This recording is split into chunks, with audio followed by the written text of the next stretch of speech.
Olá, estamos começando mais um programa Opinião e hoje nós vamos conversar sobre a situação do povo negro no Brasil e o 20 de novembro. E o nosso convidado de hoje é Retz Dias, que foi candidato à vice-presidência pelo PSTU na chapa junto com Vera, que a gente entrevistou na semana passada. Olá, Retz. Opa, tudo bom? Retz, esse ano a gente completa no Brasil 130 anos da abolição da escravidão.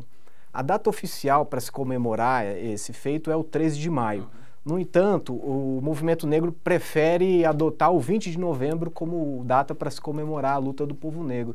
Qual é o simbolismo dessa data? Então, primeiro o 13 de maio, na verdade, ele simboliza a retirada dos negros da senzala e jogada na favela, né?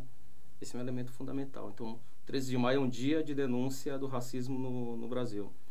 Mesmo assim, é importante a gente ressaltar que não foi uma dádiva da princesa Isabel nem da elite brasileira. O Brasil vivia naquele momento uma situação pré-insurreicional, ou seja, o império estava em crise, o exército havia rompido com o império, os escravos que se sentiam mais valorizados em função do fim do tráfico negreiro começaram também a aumentar a quantidade de rebeliões, a igreja havia rompido com o império, então por baixo havia uma situação que poderia levar o país a uma situação insurreicional. Então, o 13 de maio, na verdade, ele é uma medida preventiva da burguesia brasileira. Por outro lado, também apenas 5% da população negra nesse país era escrava. Havia toda uma pressão também da Inglaterra. Já o 20 de novembro é o dia em que a gente comemora, ou a gente homenageia o Zumbi dos Palmares, que foi o dia que ele foi morto. Para nós, ele foi imortalizado no 20 de novembro de 1695, mas também é uma homenagem a todos os negros e as negras que lutaram não só contra a escravidão, mas que lutaram também com o racismo que permaneceu depois da abolição da escravidão no Brasil. Então, o Quilombo dos Palmares é uma referência para nós, mas no Brasil houve quilombos em todas as regiões onde havia senzalas em nosso país. Então, os quilombos eram a negação da escravidão, não era só um espaço de resistência, mas era a negação. A economia nos quilombos era completamente diferente da que era na senzala, as relações sociais, as mulheres tinham uma relação poliândrica, as mulheres poderiam conviver com vários outros companheiros, enquanto na senzala eram consideradas tratadas como objeto sexual. Então a elite brasileira outorga a abolição com medo de um possível Haiti no Brasil. Exato, esse é um elemento fundamental e ao mesmo tempo impõe a classe trabalhadora e a sociedade de maneira geral a comemorar justamente para tentar dizer que no Brasil existe uma grande democracia racial, ou seja, de esconder o que significou os 350 anos de escravidão nesse país. A sociedade escravista era uma sociedade atravessada, por um lado, por violência, muita violência para você conter essa quantidade de negros escravizados, e, por outro lado, o medo da elite desse país. Então, esses dois elementos, eles se combinam, né, se combinavam. E essa paranoia antinegra, ela permanece, inclusive, hoje no Brasil. Esse governo que vai se instalar a partir do 1º de janeiro em nosso país, ele é um exemplo disso. Medo dos de baixo, ao mesmo tempo, promete muita violência a partir de cima para baixo. Uhum. E já que você tocou no futuro governo, a gente está saindo aí de uma eleição e a gente vê uma série de declarações racistas por parte dessas pessoas que vão integrar esse novo governo do Bolsonaro. A gente já está vendo uma escalada de violência contra quilombos, né, contra a juventude negra, por exemplo, o governador do Rio tentando negociar tirador de elite.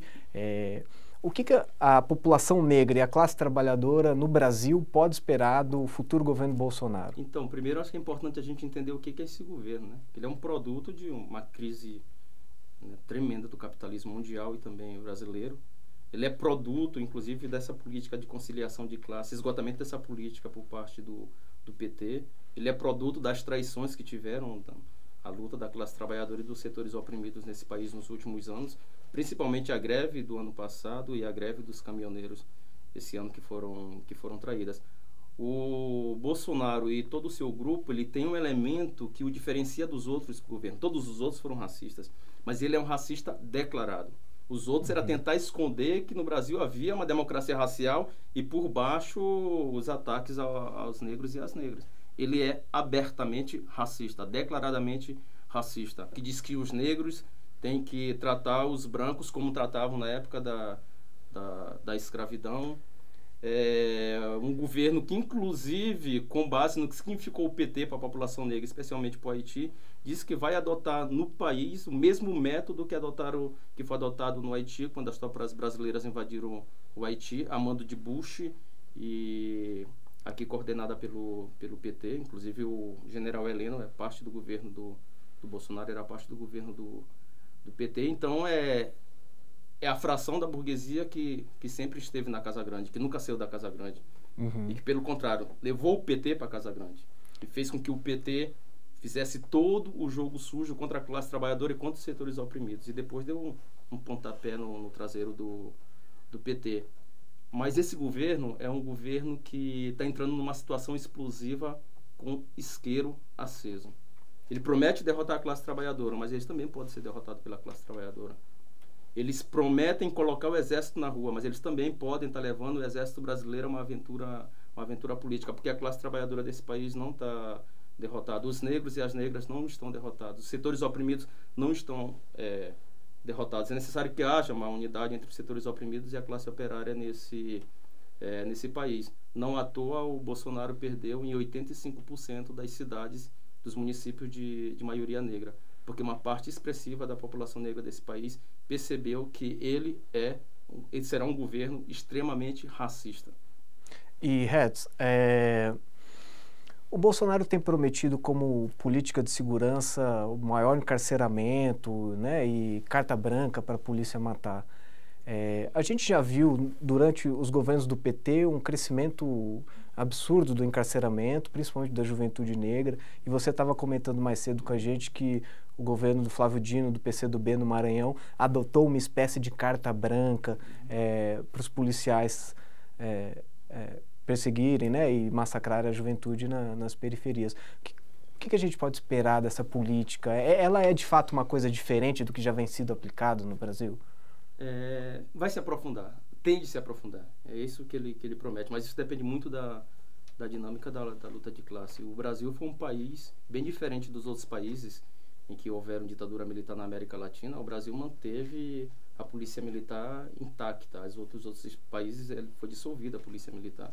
O exército permaneceu inclusive mais forte do que era antes. E numa situação de crise como essa, aparece um indivíduo desse que tem como objetivo derrotar a classe operária e os setores oprimidos. Eu acho que eles terão dificuldade, entendeu? Eu acho que tem uma questão que é muito importante para a nossa classe, muito importante para os negros e negras, é a gente não se deixar levar pela cultura do medo. Não correr para debaixo da cama. Não fazer como determinados setores estão fazendo, não ir para os aeroportos, não comprar a gente nem tem condição de comprar o passaporte, porque na verdade a classe operária e os trabalhadores, inclusive os negros desse país, coragem é o que não falta, o que falta é a organização. Esse é o momento em que a classe trabalhadora desse país precisa se organizar mais do que nunca, para que a gente possa enfrentar esse governo que de fato promete ser um governo extremamente violento contra os setores mais oprimidos. Mas isso em relação à população negra que vive no meio urbano. Uhum. E no campo, por exemplo, ele está prometendo liberar armamento pesado, né? A gente já está vendo uma escalada de violência contra quilombos. O que a população negra no campo do Brasil pode esperar do governo Bolsonaro? Então, na verdade, o Bolsonaro ele quer armar os latifundiários contra os indígenas, contra os ribeirinhos. Isso não quer dizer que não havia já antes, como eu falei ainda há pouco. Inclusive, o próprio governo do PT, nós percebemos um processo de militarização muito forte, né?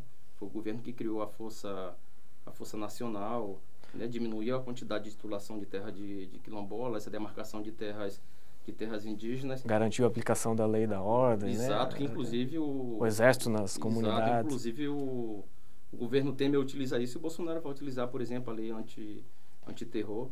Então, tende a se aprofundar, com certeza tende a se aprofundar. Mas a gente volta àquela questão. A nossa classe não está derrotada e, nesse momento, é muito importante a gente intensificar o processo de organização da nossa classe. A Frente Única para lutar nesse país ele é fundamental nesse momento. É fundamental que haja unidade entre os trabalhadores do campo e os trabalhadores da cidade. Porque esse país também não é um país qualquer. Não vai ser fácil para eles. Não é um país qualquer. É um país que tem uma tradição muito forte. Nós enfrentamos quase 400 anos de escravidão. Nós derrotamos a Casa Grande, não um governo como esse que vai impor medo à nossa classe. Agora, a nossa classe tem que entender efetivamente o que ele é, quem que ele representa, para que a gente possa enfrentá-lo de maneira mais eficaz. Uhum. E você disse que para a nossa classe não falta coragem, o que falta é organização. Próximo dia 20 a gente vai ter pelo país aí as marchas da periferia, né? O que a gente pode esperar desse dia de luta? Então, a Marcha da Periferia, ela surgiu no Maranhão em 2006, ela se nacionalizou por dentro da CSP com lutas, e a cada ano a gente tem um tema diferente. Então, esse tema tem a ver com a situação do país. Primeiro, que completa 130 anos da abolição sem reparações. Nosso povo não teve direito a nenhuma reparações depois de 350 anos de escravidão. E segundo, que tem a ver com a ameaça que esse governo faz às liberdades democráticas, ao direito de organização, à liberdade de expressão, etc. Então, por isso que o tema é reparações já, ditadura nunca mais. Então, ano passado nós realizamos em mais de 30 cidades. Há uma movimentação muito grande, construção de comitês, muitas pessoas estão procurando se organizar na Marcha da Periferia. Então, é um momento para que a gente possa colocar em pauta as nossas reivindicações históricas. Nós não queremos polícia na rua, nós não queremos exército na rua, nós não queremos mordaça nas escolas. O que nós queremos é a titulação das terras de remanescentes de quilombos, demarcação das terras indígenas, o fim do genocídio da juventude negra, o fim do feminicídio das mulheres negras e das mulheres pobres, o fim da política de encarceramento. Nós queremos que o estudo da história africana e indígena seja de fato ensinado no interior das escolas, e não o que esse governo está querendo fazer, que é justamente evitar com que haja esses debates no interior das escolas. Então tem toda uma pauta aí que também se combina com a luta que a gente vai precisar travar contra a reforma da Previdência, contra a implementação da reforma trabalhista também. Então são coisas que estão combinadas, e é importante que as pessoas participem desse movimento.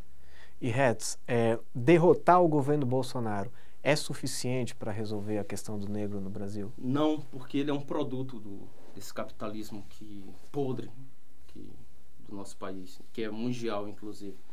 Então, eu acho que o enfrentamento a Bolsonaro tem que estar estritamente ligado a um projeto estratégico de construção de um outro modelo de sociedade. Os quilombos é um exemplo para nós, mas a Revolução Russa também é um exemplo para nós. Nossa classe já lutou muito, mas a nossa classe tem que entender nesse momento que é necessário a gente destruir com esse modelo de organização que produz, por exemplo, gente como o Bolsonaro, que produz, por exemplo, políticos que têm coragem de quebrar a placa em homenagem a Marielle e apresentar isso num ato político. Um presidente que fala que não pode controlar pessoas que assassinaram, por exemplo, o Mestre Moa do Catendê, que é uma biblioteca histórica da cultura negra brasileira. Então, esse modelo de sociedade ele não serve mais para nós, mas para isso é necessário que a gente construa partido revolucionário, mais do que nunca. O dilema que está colocado para o próximo período, ou a gente vai para uma revolução, ou a gente vai para a contra-revolução. Bolsonaro é a expressão da contra-revolução brasileira, é a expressão da Casa Grande brasileira. E a gente, por baixo, a gente precisa unificar negros, brancos, índios, mulheres, sobretudo sobre a direção da classe operária, para que a gente possa construir uma sociedade em que a diferença não seja sinônimo de superioridade nem de inferioridade. E Hetz, ainda sobre a política de segurança, a gente teve recentemente a ocupação militar no Rio de Janeiro.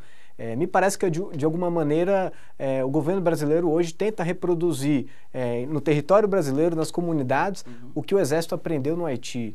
Então, Bolsonaro aprendeu isso com o PT, né?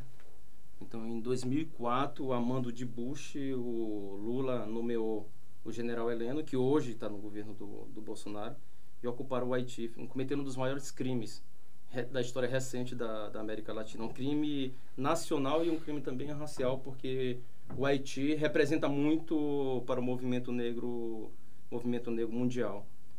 E esse processo de ataque à nossa classe, e o Bolsonaro já anunciou que vai atacar os indígenas, os quilombolas, e ainda esse ano já existe uma onda de ataques já ao Cajueiro, lá em São Luís do Maranhão, no governo do Flávio Dino, do PCdoB, no Rio de Janeiro, também em Maracajá, está tendo também um processo de tentativa de reintegração. Quilombo Lemos, que é um quilombo histórico da década de 60, inclusive as pessoas moram lá no Rio Grande do Sul, Campo do Meio, em Minas Gerais, Capão das Antas, aqui em São Carlos, em São Paulo. Então, existe uma onda muito grande de ataque. Agora, é isso. A nossa classe, que resiste há 508 anos nesse país, com certeza não vai temer o Bolsonaro.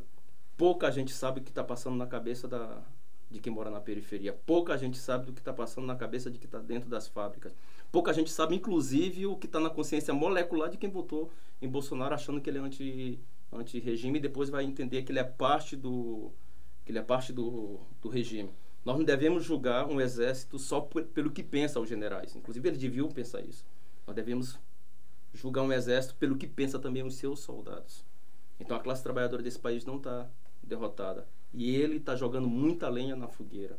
Ele está, como eu já falei, ele está entrando com isqueiro aceso numa situação explosiva. E para nossa classe, não falta coragem, não. Não falta disposição. Falta organização. Essa é a principal tarefa do próximo período para que a gente possa resolver o problema da classe trabalhadora de maneira geral e dos negros em particular. Tá certo. Obrigado, Reds. A gente fica aqui com mais um programa Opinião e só lembrando que você pode rever essa entrevista, a entrevista que a gente gravou com a Vera na semana passada e as outras no nosso canal. Obrigado.